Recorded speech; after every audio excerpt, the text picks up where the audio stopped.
it being on True TV was a blessing and a curse at the same time, because it was like channel, 1 million. Nobody, if you knew it, you knew it. If you didn't, you didn't. There was no Right. in between. Yeah. Nobody ever was like, oh, I saw that once. You know what I mean? It was either you watch it in the marathons, True TV played it, or you didn't know it. So like we were kind of like, it was hardly in the middle. Joe, what's going on?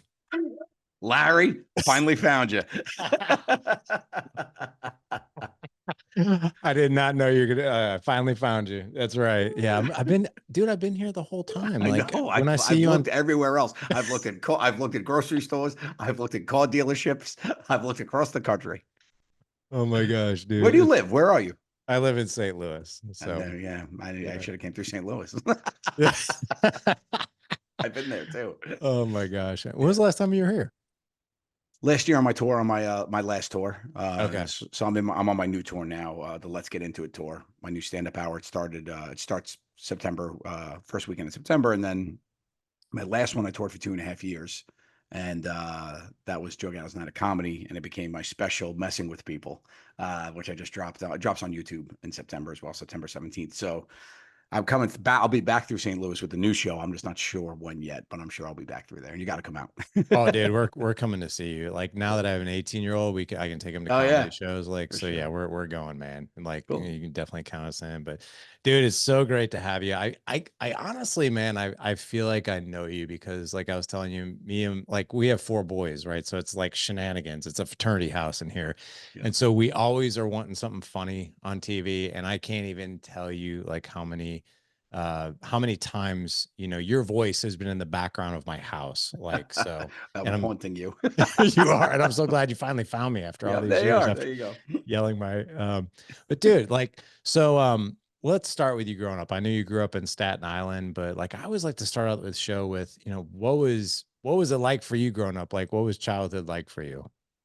Great. Big Italian family, lots of cousins, big neighborhood, had the biggest backyard. Me and my neighbor, Jason, had the biggest backyard. All our friends would come play in our yards. House was very open and welcoming. My dad used to let the kids stay in my backyard and play when we ate dinner. So that's why I still to this day, I eat so fast because I would just go inside, inhale my food and be like, can I be excused? And he'd be like, Yeah, no, you have to sit with your family. I'd just be yeah. sitting there, hearing everybody yelling, running around my house, you playing tag, having fun. I'm just sitting there eating Brussels sprouts. But, yeah, so my house was like, really chill. School was important. I was nerdy, so that was not a problem for me. Pretty accepting family because I was, not sports like at all and stuff. I was a pretty odd kid. I taught myself magic, how to juggle, things of that nature. My dad was very accepting. I used to make my dad tests. I used to come home from his, 10-hour workday selling life insurance, and he'd walk in the house and I had opened up the encyclopedias and made him multiple choice exams. I'd be like, pop quiz. Yeah. What? Yeah. Like I was Are really you geek. serious? Yeah, and he was great. He would do that stuff. We would watch TV and stuff together. Yeah. Our Impractical Jokers in my house. We used to watch Home Improvement with Tim Allen. So Oh that my was like our gosh. big show. We used to, watch that together and watch a lot of comedy. Movies was more in my house than TV. We used to all watch a lot of movies together and stuff. But yeah, that was pretty much my the upbringing. That is cool. What was one of your favorite movies growing up? Oh, Young Frankenstein, right behind me. Yeah, got the Ah, yeah, it's memorabilia right there there. behind you. Yeah, There you yeah. go. Huge Mel Brooks fan. Young Yeah. Frankenstein is definitely a hallmark in my repertoire. I love Mel Brooks as just comedy. He was really Yeah. fun. I love physical comedy too. So Jim Carrey movies, Yeah. of course. Even Jim Carrey on In Living Color and stuff. I'm a big Jim Carrey fan. And yeah, most of the movies we watched were comedic, Airplane, that kind of slapsticky. And Yeah. You then and I, yeah, go ahead. Keep we're going. about the same age. Yeah. So is Yeah. that, yep. Yeah. I'm 48. What are you? I'm 49. Oh, gotcha. You Yeah. got me. It's all right. Yeah. But you look about 7 years younger than me. You know, uh, we just watched the Gene Wilder documentary, I haven't and seen it yet. I heard it's it's great. good. Yeah. It's really, really good. I did not know that, like, so Willy Wonka, like they pretty much just gave him free reign of Yeah. like, yeah, just do whatever you want to do. He won that And first. The only note they gave him about was the to walk out with a cane. The yeah, part where, yeah, yeah, and he's like, he was adamant about, I want to walk out with a cane in the beginning and then just do the somersault because it just sets the tone from the beginning that you can't trust me. yeah. And I was like, oh, that's really just so being so in touch with a character, right? And so smart and such a talented actor. Yeah, he's great, Gene. Yeah, he was great in that, and then the final scene too, which was really interesting, and it kind of made me wonder about Young Frankenstein too, because I love that movie growing up. But like the last scene where Gene Wilder's talking to the grandpa and Charlie, and like he's like going nuts, right?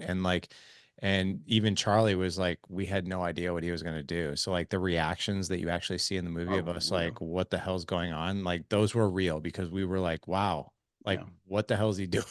Yeah. His flip outs are awesome. They're Yeah. just awesome, man. They're great.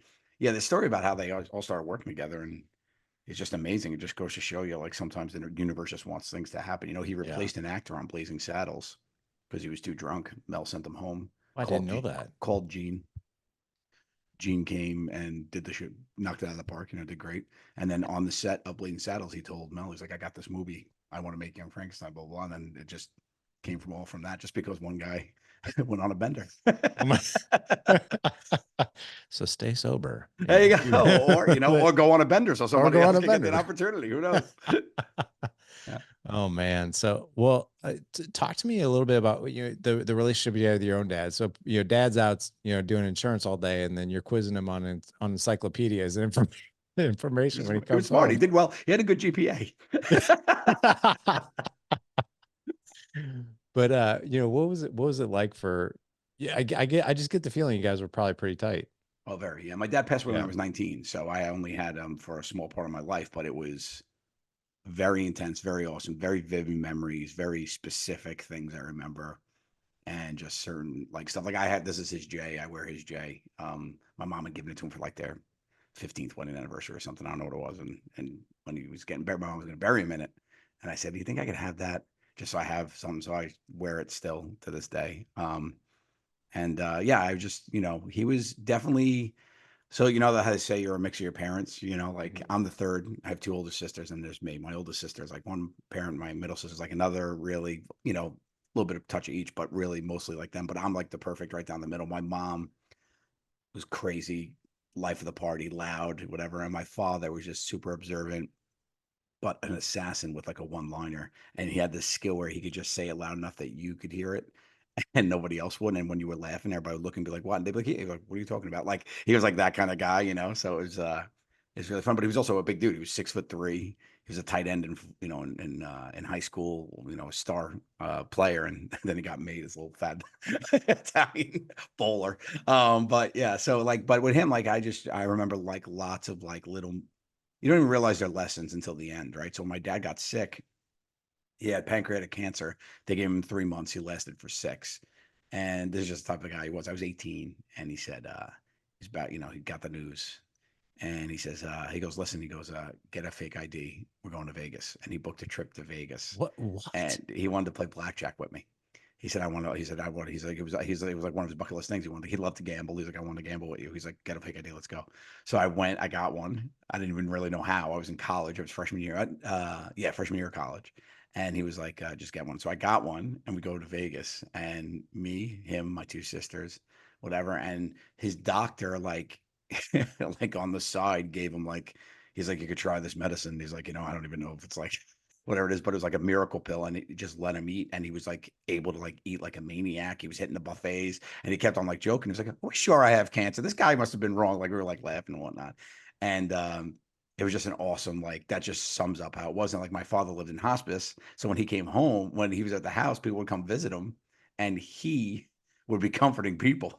Like he'd be like, "It'll be all right. Don't worry. I had a good run." Like, and people would be like, "Oh, that." And when they would leave, he'd be like, "Oh, could somebody just come up here and just be fun?" He's like, "I got all this time left." He's like, "And I gotta be comforting people and crying with everybody." He was just like really, just a really, really like had a good perspective, positive person even till the end. Just a all around kind of Oh my good dude like that. gosh. Yeah. Joe, I didn't know that. Like, I didn't know anything about that story. I mean, that is Yeah, many unreal. people I don't. I mean, don't think I really put it out in that much detail. A lot of people know my father died when he yeah. was younger. I actually watched him pass away, which was weird. I was so he's at the house. Okay. I don't know how, you're just talking here. I don't know if this is too dark for you. Oh no, you're But fine. Keep going. Yeah. so I'm at the house. Not like this is what I mean. Like there's nothing really like embeds mortality in you than this, right? So we're at the house. My mom, it's in the morning of their wedding anniversary, which is the 2nd of September, and he has a stroke in the bed, and he starts, going. So they call the ambulance. The ambulance comes and takes him. My mom like is freaked out, and she's just holding my hand, and she's like, "Don't leave me, don't leave me, don't leave me." And I'm like, "All right." And then my sisters are getting in the car to follow the ambulance. And the ambulance guy was like, "All right, you could." He's like, "Your mom went in front. You could sit in the back." So I sat in the back with my dad, and he passed away in the ambulance. So I literally watched him like take his last breath, and it was just such a weird out of body thing that like you always I still process it to this day. Like you always process, um, that moment. But then we just all, when we got out, my sisters pulled up and we just got in the parking lot. We just like all group hugged, and you just sat there. And my mom was like, that's what he's finally at peace, blah, blah, and all that stuff. And you remember those like moments, but even at the last moment, like he was just smiling. He was just like smiled, put his arms up and passed away. And it was just like, even to the end, he was like, had a smile on his face, and you just remember that. And when you have a bad day, it's like, just do what you can to smile to the end and get through it all. Oh my gosh, man. I want to share something with you, just something that emerged as it came up for me. And I just want to be careful here. I don't want to like, I don't make you feel bad or offend you in any way. I don't think it will, but like hearing that story about your dad, you had more of a dad in 19 years than a lot of men have their entire lives with the experience with their dad. So, I Yeah. mean, I mean, that's really, that's a really special experience that you had with him. Like to be able to watch a man who can face life like that, right? With a Mhm. sense of humor, someone who's very observant. And I love this man's attitude of like, man, like I'm having to comfort everybody else. Like, come on, like can't somebody like just come and like have some fun with me? Like Yeah. I just y- looking back on that, I mean, like you come across to me as that way. Like Yeah. just you don't take life too seriously, like, and granted, I see you on TV and stuff like that, but the story I'm telling myself is the guy that I've seen for years on TV is that same guy. Yeah. Yeah. I'm Yeah. not playing a character. So like Yeah. you get a good taste of it, and then as you get to know me more, you realize a lot of it. That's what's interesting about like when I'm like torn by myself and seeing people by myself now, and being this part of this chapter of my journey is like interesting, just to be like people get to know more about you, because when you're on stage sharing with the jokers and the guys, and then you're doing 25% of the show, whatever. But now when you're just up there talking 60 minutes, so in my new show, like my dad is like a big part of it. My dad, my mom, and it's about my progression of like me. Like it's called Let's Get Into It. And I break down like how did I become this confident, crazy guy? And I was like, and I trace it back to that moment when I was making tests for my dad. I was this geeky kid who didn't have any friends, just sitting reading encyclopedias. And now, like if you ask people if that was me when I was younger, like it's gonna fast forward, you know, for 35 years and be like, no, no, this is going to be you. Like, no, this is not this kid. So it's really interesting.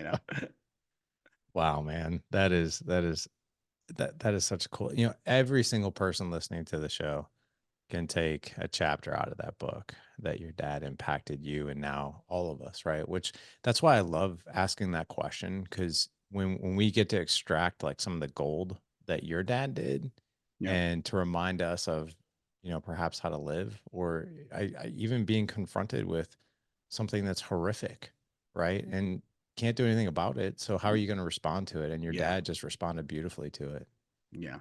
He was definitely a unique fellow, a good guy, the guy that you Yeah. definitely want to be. I'm fortunate enough, and I know this is a case for not a lot of people, that they don't have a dad they want to grow up to be, Mhm. but that is not me. That was not my journey. For 19 years of my life, I had somebody I molded myself to try to be like, from every little moment to every big, life lesson that he tried to, give me to get through. It's interesting. I always had this one memory that I just like last year kind of recreated. Was my dad was just like, so he comes home 6 o'clock and it's the summer and we're just swimming in the pool, me and my sisters.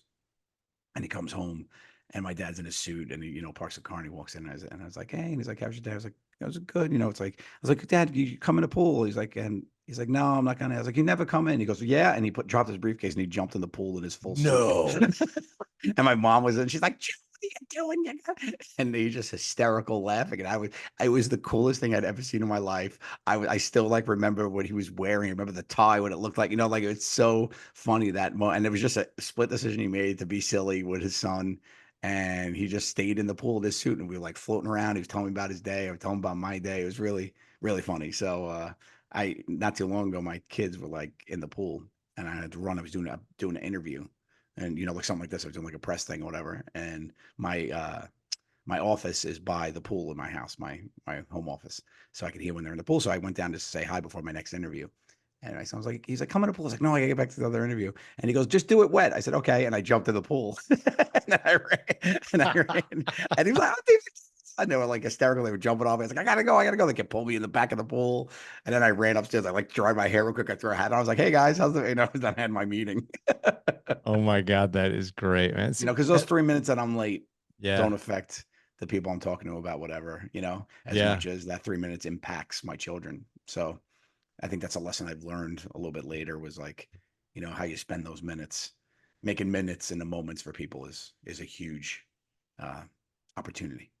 Well, here's where I think like generational impact really happens, right? Like you got to experience that silly side of your dad, and you'll never forget the day that that man came home in a suit and jumped in Yep. the pool, and look what you're doing, Yeah. right? And now Yeah. your kids Yeah. will be talking about this, which actually leads me to another question here, which I'm so curious to know the answer to this. So, if I was talking to your kids and not you, and I were to ask them, say, describe your dad to me. Like, what is he like as your dad? What would they be telling me if you were not in the room? I think definitely they would say funny Yeah. because we do a lot of laughing. And we genuinely laugh together. We have a lot of fun. I think they would say they would definitely talk about my love for desserts because I'm the guy that's like, let's get some dessert all the time. Um, I do. I do think that my son. So my daughter is like a daddy's little girl kind of thing. Right now 9 years old, the sweet spot of age. I'm her moon and stars. She's like in love with me. I have to cuddle her when she goes to bed, and all those things. Which just hold me. Don't ever leave me. Those kind of things. I'm really getting a lot of that now, which is really interesting. And I just think she's like very much appreciates like how much we try to teach her like a loving house, a supporting house, because she tries everything. She's crazy. Like she wants to be a DJ. She's like 9 years old. I'm like, sure, be a DJ. Most people are like, you should be a doctor, a lawyer. She's like, I love music. Can I be a DJ? She said that to me. And I was like, yeah, you can be a DJ. Not that I don't know if you're going to be. When I was little, I wanted to be an architect, and look at me now. um, so like, it's just like things like that. So I think supportive is probably something else too. Yeah. We're in there with my son. I think my son very much finds me as somebody who lays out. I know how his mind works. He's very smart. He's very geeky, like I was. Like he makes tests for me. I'm not even kidding. Like it's funny. Like it's come full circle. I'm like apologizing to my dad in my head as he's hit me with his math tests. But I think my son like appreciates lessons I teach him. He asks me interesting questions. Mm. He asked me interesting things like um, why don't we do this? Or was this bad? If why is that bad? Like he'll get into like why is something bad? Like he asked me about the middle finger, which was so funny because the way he asked me was so funny. He was like, "Dad," he goes, "I got a question." I said, "What?" He goes, "How come this one's bad but this one's okay?" What'd you say to him?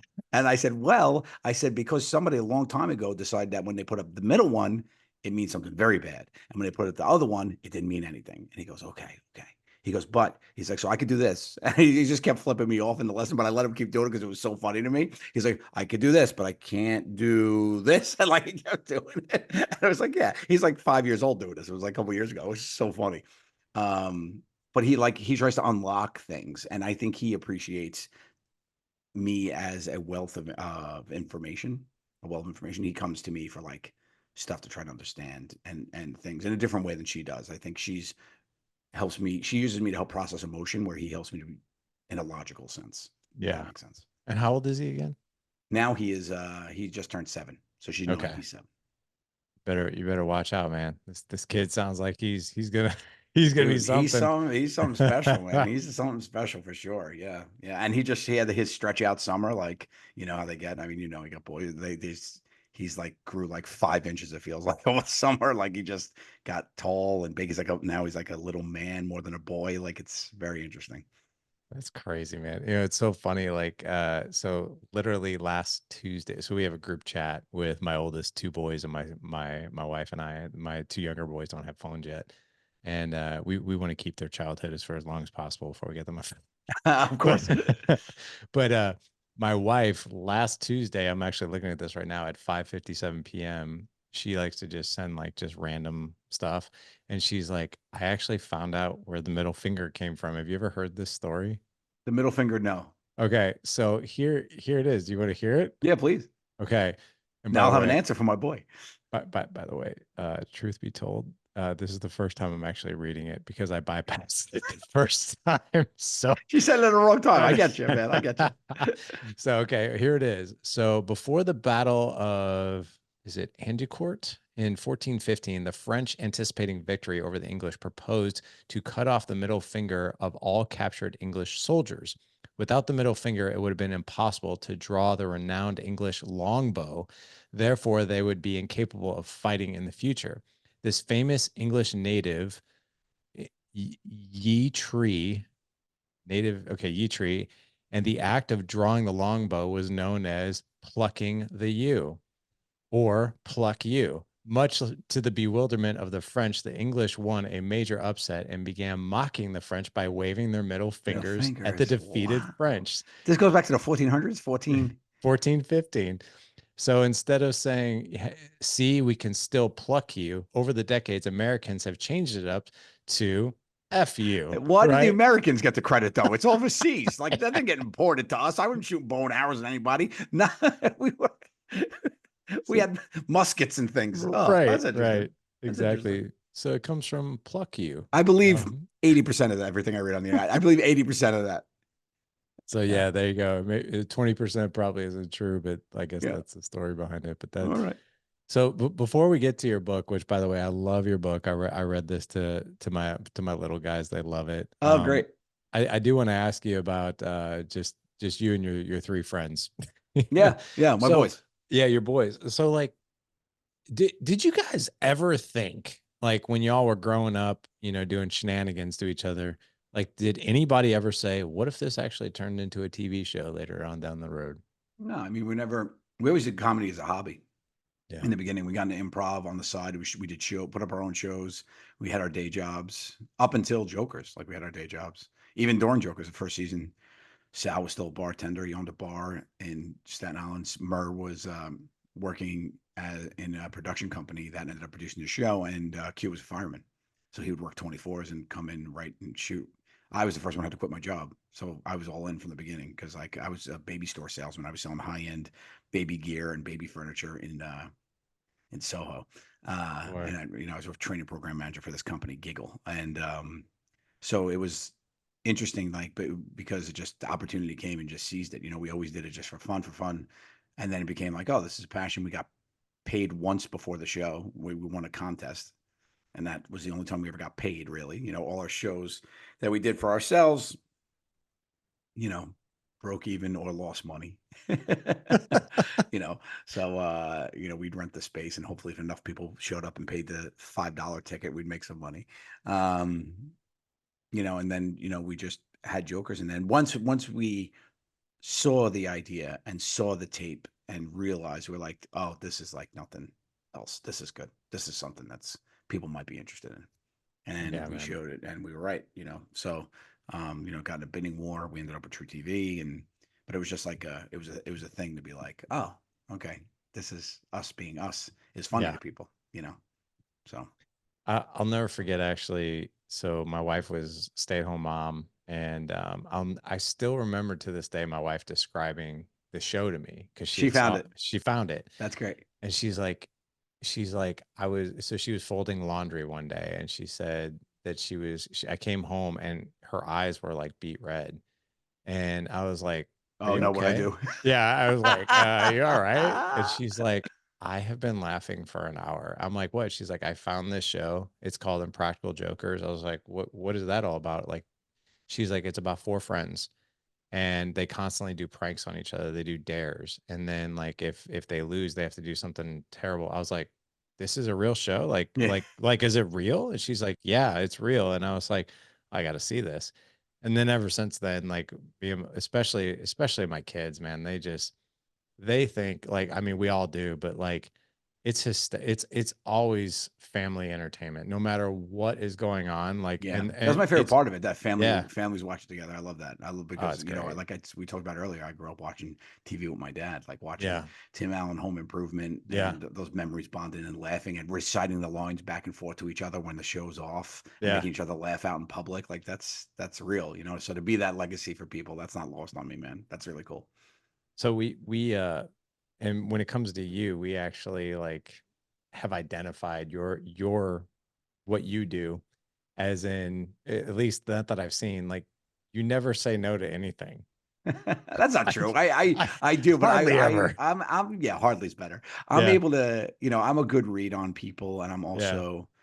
I'm a good guide through the awkward. I like to say, like if people are with me, I make them feel at ease if something stupid's happening. Yeah. I'm a salesman. I've been in sales a long time, so like I'll be able to like coax people. I'm like, what's up? Come on, it's a big deal. Just put the hat on. Yeah. I Like love it, nobody's man. fucking okay, like that kind of stuff. Yeah. So it's like kind of it's fun. But I will say, most of all, I think the biggest lesson we all learned from the show is people are down for more than we think. Like we were Mhm. always so surprised, like how if you just hold this person's hand, okay, and you hold their hand, how they hold their hand, and then they just walk with you. Like people do things like nothing. We're talking like season one, two, three, when nobody even knew the Right. show really. Like nobody even, if you knew the show, you knew it. But we filmed a full season without one airing.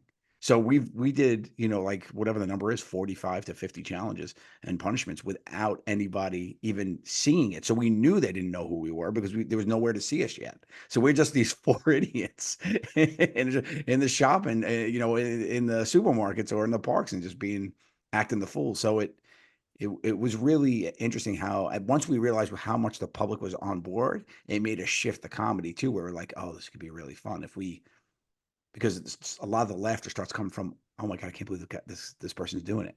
Yeah. Like the biggest compliment I used to get all the time was like, oh, these people have to know you, because they didn't. Yeah. I know they didn't. And it's so Yeah. cool that we were able to convince them to do these weird things just by being us, So that was a really cool, I think, arc of the show for me. There was multiple things that were really cool, but that was one for me, one realization that I was like, it's really cool when the audience at home gets to watch these people join in on the fun. I remember there was a very specific one. We played that stupid game with the balloons where you pin balloons to people Oh my in the God. Yes. supermarket. And then one guy just grabbed it and started playing against Q, and Sal like excused himself out. And the guy, and then this random stranger is just playing with him. And I was like, oh my God. I was like, this is so funny that people just jump in. So It's crazy. The one thing I was always curious about though too, like is yeah, I mean, like it was crazy to see how people just play along. But the longer you guys did the show, was it harder and harder for people not to know who you guys were? now it being on True TV was a blessing and a curse at the same time, because it was like channel, 1 million. Nobody, if you knew it, you knew it. If you didn't, you didn't. There was no Right. in between. Yeah. Nobody ever was like, oh, I saw that once. You know what I mean? It was either you watch it in the marathons, True TV played it, or you didn't know it. So like we were kind of like, it was hardly in the middle. Um, but the hardest thing would be if we're in the middle of the park hanging out talking, and then we have somebody in the net, they don't know us, we know they don't know us, and we're getting into it. Somebody walking by is like, oh, Joe, and comes running over and wants a selfie. Oh no. So Yeah. if Yeah. you look Yeah. later seasons, two things Yeah. happen. We stopped doing stuff out really in parks, because it was just too hard to manage in the general public. And Yeah. the other thing was we stopped really doing stuff in pairs, Mhm. because one guy could kind of look like me, but then one guy doesn't kind of look like me and look like Brian. You know what Right. I mean? So it's like when you started linking up. But then there's those moments like in the pawn shop when we were doing, Sal and Q were doing the show, and the guy describes the show to them. He goes, that stupid show with the four friends. And Q just goes, no, what are you talking about? And I'm like, oh, they know. And then he starts explaining it. Um, Sorry. He starts explaining the show to Q, and he's like, no, I don't know. He's like, you got to know it. He's like, he says, these guys, where did I find them?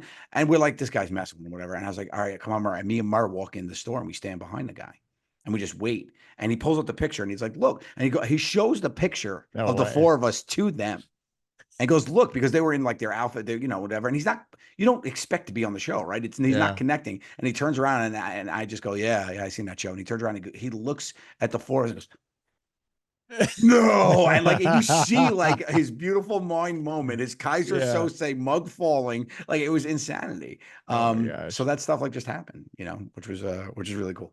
That's cool, man. That is so cool. Um, I want to switch gears just a little bit. I want to ask you, how long you been married now? You start talking about my kids' book, and then now you're talking I know, about right? my Yeah, we're gonna give these guys some good. marriage advice too. Good. Yeah. I've been married 11 years actually, in a Ele- week. 11 years. Okay, so here's my different question for Joe, right? And I would just love to. There's a lot of guys out there that we take life very seriously, and in my opinion, too seriously, right? I would love to know, how has humor really brought, you know, a connection within marriage and family? And I know you guys said you laugh a lot, but talk to me about like just some of the connection points that maybe humor has brought to you guys. Inside of my marriage, I would say I think humor plays a part of trying to laugh through a lot of the ups and downs, which is we've experienced a tumultuous couple years. So it was good to have that, but also there's a time to stop laughing and start talking, which I think you learn as well. Yeah. But the humor part of it, to be able to remember how much you make each other laugh and how much you enjoy time together is super important, right? You have to really enjoy, you know, the shit show that is life with your partner because you're gonna get everything thrown at you. All this stuff happens, and if you're not like happy and laughing through it, then why do it? So I think that's probably at the nucleus of it all is your partner should be somebody that you're just like, yeah, this is who I want to be with as it all gets thrown at me. There's going to be problems. There's going to be small problems. There's going to be huge problems, so who's by your side for it? Somebody that you could laugh and hopefully be like, and just taking it back to my dad, like, him and my mom would laugh until the end, he'd make jokes about his cancer to her and she'd be like, or being like, talking about who she's going to be dating after and stuff like, and things like that, it's funny. So like, that'd be just you got to have that person that you can be able to do that with, right? So you're laughing through whatever it throws at you. So I think that's where humor comes in importantly. You don't use it as a something to deal with the problem, but you use it something to deal with the relationship to build the relationship on to help you deal when it comes to dealing with the problems. I think that's Yeah, important. I agree. And I also love the boundary you guys have. Like, hey, this is something to laugh about. This is something we got to talk through. Yeah, yeah, Right. yeah, Cause for yeah, you sure. definitely have to know both. Well, especially me, like, I'm just always trying to, I like to laugh. I'm always trying to be funny. I'm Yeah. doing whatever I'm doing, so it's interesting to have to like learn that. Yeah. Yeah. No, I love that, man.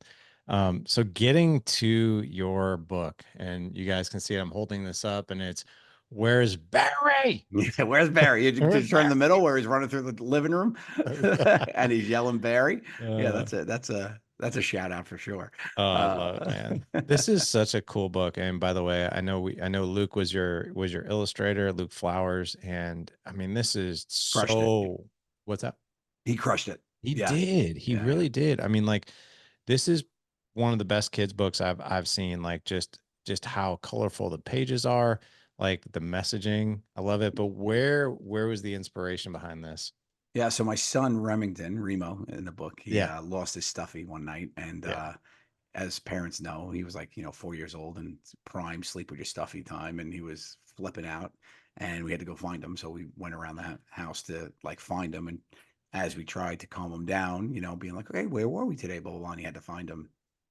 So that's where the inspiration came from was that story. I was like, oh, this is a cool story. How we, everybody can relate to losing a stuffed animal, blah, blah, blah. But then when it was like, I was like, oh, the opportunity came to do a kid's book. I was like, oh, this would be really cool. I wanted to try to do a kid's book, because my creativity unlocked after, I stepped away from Jokers, all these things. When you think about something for so long and then you realize you're a creative person, like it just flows out of you.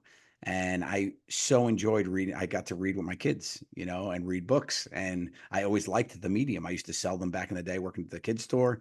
I read to my kids, like that. So I was like, oh, it was really cool. So I was like, oh, I want to be this part of the bonding experience. I'm already doing it on TV. Watch families watching together. It'd be pretty cool to have this in the arsenal of my legacy of like write this story, make my son in this book. So we did it, and I got hooked up with Luke Flowers through Penguin Publishing. They're great and a great partner. They found the right guy. I didn't realize that I actually had a couple kids' books in my daughter's room that were illustrated by Luke as well, which is really No funny. way. And then when I got the first draft of the pictures, he's a huge Jokers fan, and he put like all these Easter eggs of like Joker stuff in it. Like there's a Captain Fatbelly in the closet on one of the pages, like up in the corner with all the mess. There's a picture of me as a genie when the, Are in you that, serious? I don't yeah, think like I caught where, that. like yeah, like in that page where there's all the four, it's like a four panel on one page on the left hand side. There's a Captain Fatbelly up in the top of the closet. I think it's where he's looking near the kitty litter. Oh my gosh. Yeah, so there's that, and then there's a picture of me as the genie in that middle spread where he's running through and saying, "Where's Bearry?" And on the bottom of the of the bookshelf, there's that, and in the bookshelf, there's names of the books are all stuff from like Jokers and stuff from my life. There's a book called The Tenderloins. There's a book called Practical Jokes. Like it's really funny. Like he put in some really cool stuff for the Oh my fans, gosh, being that's a fan great. himself, so which was fun. So I really enjoyed the whole thing, and just to have my son see himself as a cartoon and my dog Spumoni. Like Spumoni, yeah, yeah. Spumoni, my little jam. So like by his side, it's just really cool to have that like as part of it. Yeah, So this is you up there in the closet? yeah. So on the top, yeah, the The top top left there, left, yeah. you see Oh the my gosh, dude, that's great. yeah, it's in there. If you look at some other ones too, they're throughout the book, That's which is cool. great. Are you in your underwear here? That's me as Captain Fat Belly on top of That's great. yeah, from a punishment in the show where I was on top of the Roosevelt Island tram. Oh my gosh. I didn't catch that. That Oh. I oh my, it makes me love the book even more. That's so cool. Yeah. Um, But my son is I was so proud of him in a moment because we got the first pictures. And in that page where he's running through the living room, like we finished the whole book. I'm like, how cool is this? He's like, it's so cool. Blah, blah, blah. And he goes, where was Milana, his sister? He goes, where's Milana? She should be in the book too. And I was like, oh my God, how sweet is that? He was loved the book. He was flipping out. And the first thing he thought was, my sister's not going to yeah. feel herself as this. So we actually put her in the living room holding her stuffy, her unicorn, which is her little stuffy Lily. So we added her into the book because of my son's sweetness. It was really cute.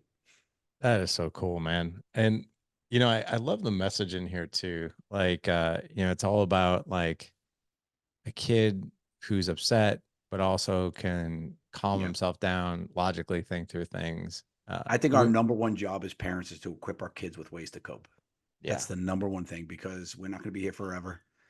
Life is going to throw so much at them, and you're going to want them to make good decisions when you're not around. I Mhm. think it's huge to teach your kids how to cope. So I wanted to touch on that, but not nail it over the head. But I just wanted to be like, look, it's important to make sure that we know how these kids need with this crazy world we're living in, with everything that's happening and everything that will happen or has happened. They need to be able to cope, and I think coping as a parent is our number one responsibility. Not know your multiplication tables, not eat your vegetable. I think it's being able to cope with what life gives you and make good decisions through adversity is like your job as a dad. Well, I'm curious about that because I'd love to touch on that because I think this generation, you know, I love the fact that there are a lot of dads out there that they want to serve, right? And they want to give. And I think it's great. And I think a lot of that comes from like maybe the childhoods that we had. Some of us didn't have Mhm. the best, right? So we want to do things differently. Or if we had a good one, we want to give even more. But I think we can overdo it, and I think we can actually steal like from their confidence or their life skills of like coping and all these other things Oh yeah. by just constantly giving them comfort. But you have this really cool approach of like, no, I'm going to teach this. Right. So when I'm not around, my kids Yeah. know how to do this. So like when Again, it, tying back into your mortality, right? Like yeah, knowing, you know what I mean? yeah, You know how much I've had to deal with from 19 on, I can't even imagine. right?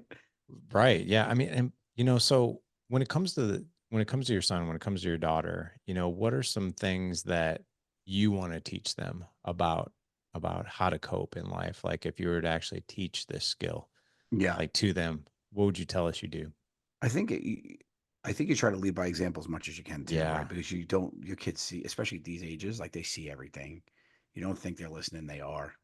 They know it all. They reflect their actions and your actions and their actions and that stuff. But I think like for the coping part, like I think I just try to, first thing is just like calm down and try to work through what you can um with rationality, being able to separate emotion from your response, I think is a huge thing, because be emotional about stuff, be in touch with your emotions, absolutely. But when it comes to your next step, try to analyze before you act. And I think that's a huge thing, because, something you could make the biggest thing, the smallest thing big in a moment.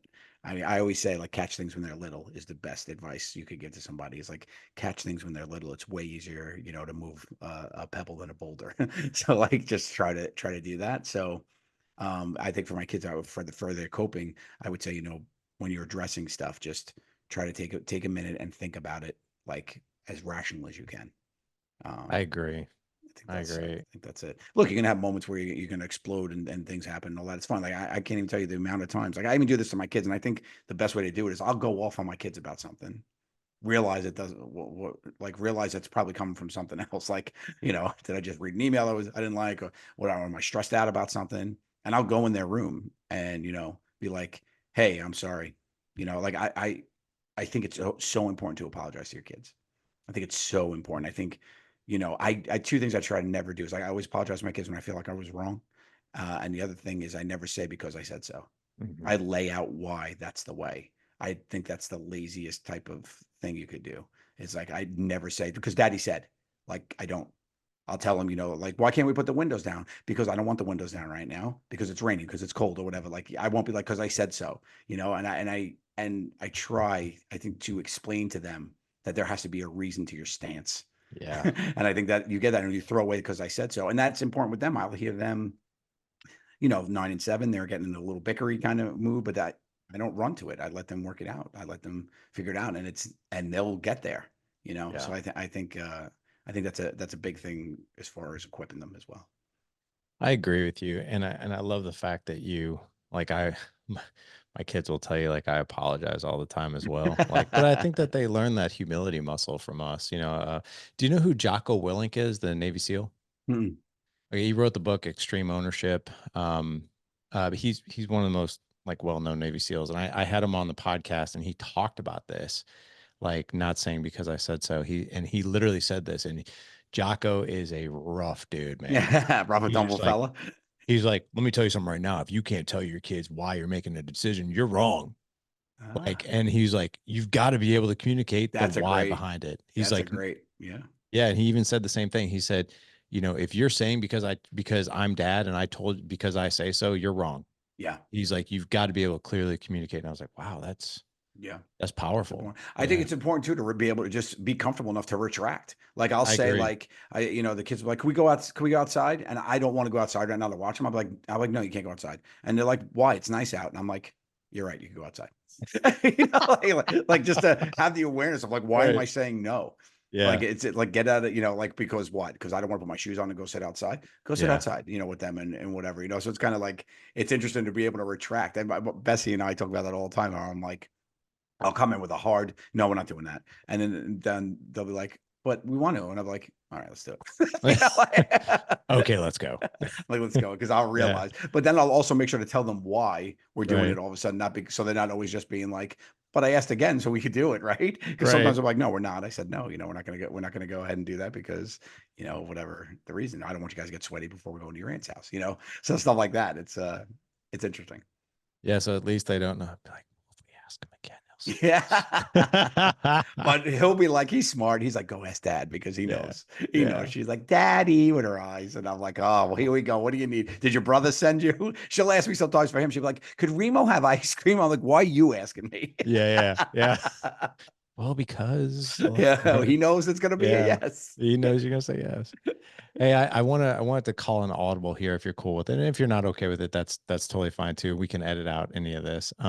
So every now and again, if I have a certain guest on, like I had Nikki Six, founder of Motley Crue on not too long ago, and my oldest son Ethan's a huge fan of Motley Crue, and every now and again I'll bring him in, and but would you be okay if Ethan asks you like maybe one or two final questions Yeah, before we sure. head Yeah, out of bring him here? in. Okay, you want to ask Joe a couple questions? I'm all Okay, about cool dad points. yeah. I'm all about getting friends, cool dad All points. right, I got to give Ethan the microphone here. Hi. Okay, you got to I, like kind of squat down though, Ethan. There you There go. we go. There you go. Flight 432 coming in from Tulsa. You're clear for landing. All right. Well, my first question is I'm gonna ask you the same one I asked whenever I met Nikki Six, because I'm curious to know from other people, what is some kind of advice you would give like teenagers in just the society we have today? Number one, I give to anybody. I deal with a lot of people in your age group. I get people just reaching out to me all the time. I have people when do my meet and greet to my shows or whatever it is. Number one, I always say surround yourself with people that are better than you. I think it's Okay. important. Or yeah, I think it's important too. And then also in your friend group, be the person that supports and brings people up a level. I think it's really important that you add value in a friendship kind of deal. I think that's really important. And you know, I can speak from experience. Those are the friends that you keep. Those are the friends that stick with you. So I think it's really important to surround yourself with people that make you better or challenge you to be better. Wow.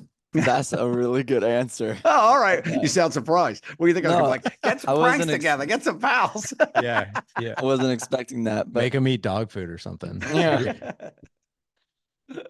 Um, I'm sure you get this question a lot, but I'd like to know because I don't know. I don't know what you do outside of Impractical Jokers or what you used to do outside of Impractical Jokers.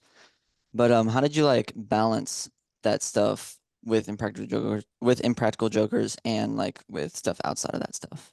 I Like didn't for a while, and that's why I ran into problems. oh, And that rears its head. And then when I course corrected, it got better. But uh, balance is the as a dad, and I think your dad will talk about this too. Any dad you talk to, balance is an impossible thing we put on ourselves. It's impossible to have balance.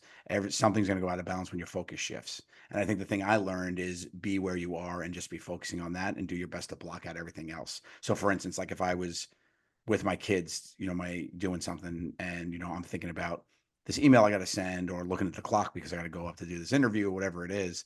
I think it's important just to be in the moment with things.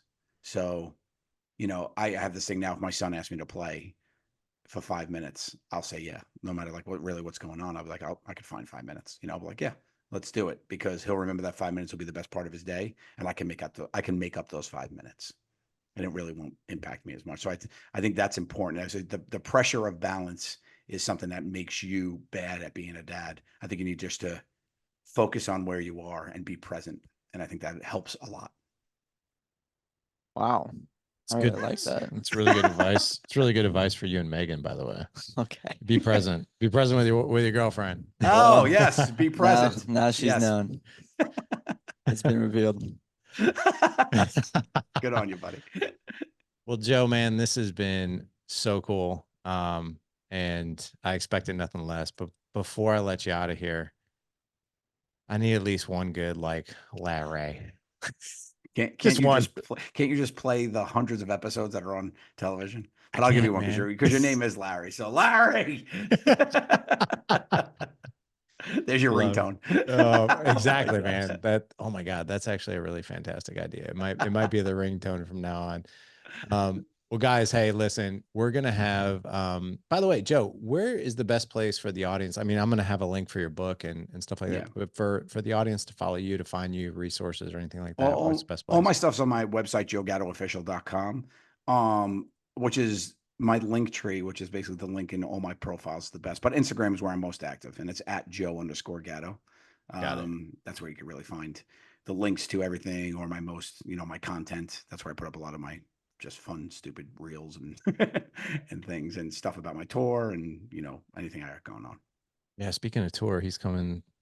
Date's not decided yet, but you and I've been telling Ethan since he turned 18, we're going to go to a comedy show. Oh Joe's yeah, coming through man. St. Louis, so we're going Let's to do go. it. Yes. Let's So do it. yeah.